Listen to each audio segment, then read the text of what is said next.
मवियाचं पुढं काय होणार? राष्ट्रवादीचे खासदार महायुतीत जाणार? शरद पवारांनी केलं स्पष्ट, म्हणाले महाराष्ट्राच्या विधानसभा निवडणुकीत महाविकास आघाडीला दारुण पराभवाचा सामना करावा लागल्यानंतर मवियामधील पक्षात खटके उडू लागल्याचे चित्र दिसले. तर राष्ट्रवादी काँग्रेस शरद पवार पक्षाचे खासदार अजित पवार गटाच्या संपर्कात असल्याची चर्चा सुरू झाली होती. या प्रश्नावर आता शरद पवार यांनी सविस्तर भाष्य केले आहे. त्यांनी घेतलेल्या पत्रकार परिषदेत केंद्रीय गृहमंत्री अमित शहा यांनी केलेली टीका, इंडिया मविया आघाडीची सद्यस्थिती आणि कॅबिनेट मंत्री धनंजय मुंडे यांचा राजीनामा याबाबत सविस्तर प्रश्न विचारण्यात आले होते. या प्रश्नांवर शरद पवार यांनी उत्तरे दिली आहेत. इंडिया आघाडी केवळ लोकसभेसाठी इंडिया आघाडीबाबत वेगवेगळे दावे करण्यात येत आहेत. दिल्ली विधानसभेला आप आणि काँग्रेस विरोधात लढत असल्याचा प्रश्न त्यांना विचारण्यात आला. यावेळी शरद पवार म्हणाले, इंडिया आघाडीसाठी जेव्हा आम्ही एकत्र बसलो होतो तेव्हा लोकसभा निवडणूक एकत्र लढवण्याबाबत चर्चा झाली होती, पण राज्य आणि स्थानिक पातळीवरील निवडणुका एकत्र लढवण्याबाबतची चर्चा आमच्यात कधीही झालेली नाही.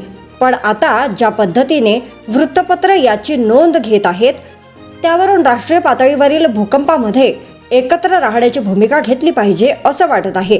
आमच्या पातळीवर असा निर्णय घेऊ. राज्याच्या बाबत आघाडी करायची की नाही याबाबत येत्या 8 ते 10 दिवसात तीनही पक्षाचे नेते एकत्र बसून चर्चा करतील. राज्यात काही एकत्रित भूमिका घेता येईल का याबाबतही निर्णय घेऊ. शरद पवारांचे खासदार महायुतीत जाणार? शरद पवारांच्या राष्ट्रवादीचे काही खासदार महायुतीत जाण्याबाबत आग्रही आहेत अशी चर्चा सुरू आहे का? याबाबत आपले व्यक्तिगत मत काय? असाही एक प्रश्न शरद पवार यांना विचारण्यात आला होता. त्यावर शरद पवार म्हणाले की यात कसले व्यक्तिगत आले? आमच्या एकाही खासदाराचे वेगळे मत नाही. माध्यमांनी असा जावई शोध कुठून लावला हे कळायला मार्ग नाही. एकेकाळी तडीपार झालेले आज गृहमंत्री. दरम्यान शिर्डीतील भाजपच्या मेळाव्यात बोलत असताना केंद्रीय गृहमंत्री अजित शहा यांनी शरद पवार आणि उद्धव ठाकरेंवर टीका केली होती.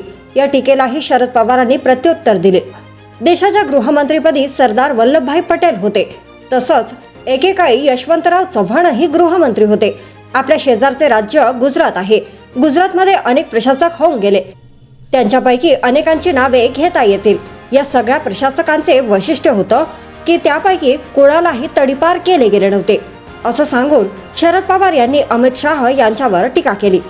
जर तुम्ही अजूनही YouTube चॅनलला सबस्क्राईब केलं नसेल तर ते लगेच सबस्क्राईब करा.